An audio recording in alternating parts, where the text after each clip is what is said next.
വിശപ്പിൻ്റെ വിളി തീരെ ഇല്ലാത്തത് കൊണ്ടാണെന്ന് തോന്നുന്നു ഒരു 11 മണിയായപ്പോൾ അമ്മയെ വല്ലതും തായോ തായോ എന്ന് വയറ് പറയുന്നതായിട്ടൊരു ഫീലിംഗ് തോന്നി. ഓടിപ്പോയി കിച്ചണിൽ ചെന്ന് നോക്കിയപ്പോൾ അവിടെ ഒന്നും തന്നെ ഇല്ല. ലാസ്റ്റ് എൻ്റെ കണ്ണിലുടക്കി ഒളിച്ചിരുന്ന ഒരു മൈദക്കുട്ടനെ നോക്കിയപ്പോൾ 1/2 കിലോ പൊടിയുണ്ട്. ഒന്നും നോക്കിയില്ല, എടുത്ത് നല്ല മഷി പോലത്തെ ബാറ്ററാക്കി. നോക്കിയപ്പോൾ ഫ്രിഡ്ജിൽ തന്നെ തുറന്ന് നോക്കിയപ്പം തോണ്ട് ഒരു മുറി തേങ്ങ ഇരിക്കുന്നു. ഓടിപ്പോയി അതും എടുത്തുകൊണ്ട് വന്നപ്പോഴതൂ അലമാരിയുടെ സ്ലാവിൻ്റെ മണ്ടയ്ക്ക് ഒരു ഉപ്പിൻ നെയ്യിരിക്കുന്നു.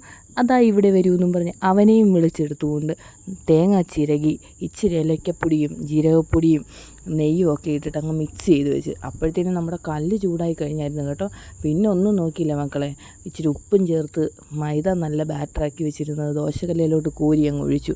നല്ല കനം കുറച്ചങ്ങ് പരത്തി കൊടുത്തിട്ട് തേങ്ങയുടെ ഭംഗി ആസ്വദിച്ചുകൊണ്ട് നിന്നപ്പോഴത്തേനും ദാണ്ട് അതിൻ്റെ അകത്തെ ബാറ്ററെല്ലാം ഉണങ്ങി. പിന്നെ പെട്ടെന്ന് തന്നെ തേങ്ങ ഫില്ല് ചെയ്ത് മടക്കിയിട്ടു. ആ മടക്കിയിടാൻ നോക്കിയിട്ട് 3-4 തവണ പാളിപ്പോയി. വേറൊന്നും കൊണ്ടല്ല, അപ്പുറത്ത് കതവ് തുറന്നു പോയി ചട്ട് കൊടുക്കാനുള്ള പേടി കൊണ്ട് അകത്തിരുന്ന ചോറ് വിളമ്പുന്ന തവി ഹാങ് ചെയ്തിട്ടിരുന്നാണ് എടുത്തത്.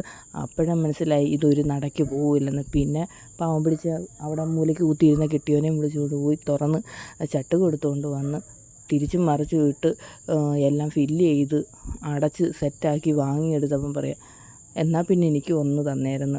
ദേഷ്യം വരത്തില്ലയോ മനുഷ്യന്? പിന്നെ വിശപ്പ് കൊണ്ടും ആ മനുഷ്യനെ പിടിച്ച് തിന്നാൻ പറ്റത്തില്ലല്ലോ എന്ന് വിചാരിച്ച് ഞാൻ ഒരെണ്ണം അങ്ങ് കൊടുത്തു. പിന്നെ രണ്ടാമത്തെ കോരി ഒഴിച്ചപ്പോൾ നാണ്ട വരുന്ന എൻ്റെ കുട്ടിക്കൊരു പൊടി, എനിക്കും താമേ ഒരെണ്ണമെന്നും പറഞ്ഞ് രണ്ടാമത്തേതും കൊടുത്തു. മോളായി പോയില്ലേ, വല്ലതും ചെയ്യാൻ പറ്റുമോ? ക്ഷമിച്ചു വിട്ടേക്കാമെന്ന് വിചാരിച്ചു. മൂന്നാമത്തെ പിന്നെ ഞാൻ ഉണ്ടാക്കിയെടുത്തു. പിന്നെ നോക്കിയപ്പം ഒരെണ്ണം കൊണ്ട് എന്താവാനാ? വീണ്ടും ഞാൻ 2 എണ്ണവും കൂടെ കോരി ഒഴിച്ചു. അങ്ങനെ ഒരു 2-3 മൈദാദോശയും ഫില്ലിങ് വെച്ചതുമായിട്ട് ഞാൻ പോയിരുന്ന് മാന്യമായിട്ട് കഴിച്ചേച്ച് 12 മണിയായപ്പോൾ ഞാൻ പോയി കിടന്നുറങ്ങി കേട്ടോ. അപ്പോൾ ഇത്രയേ ഉള്ളൂ വീഡിയോ. ചില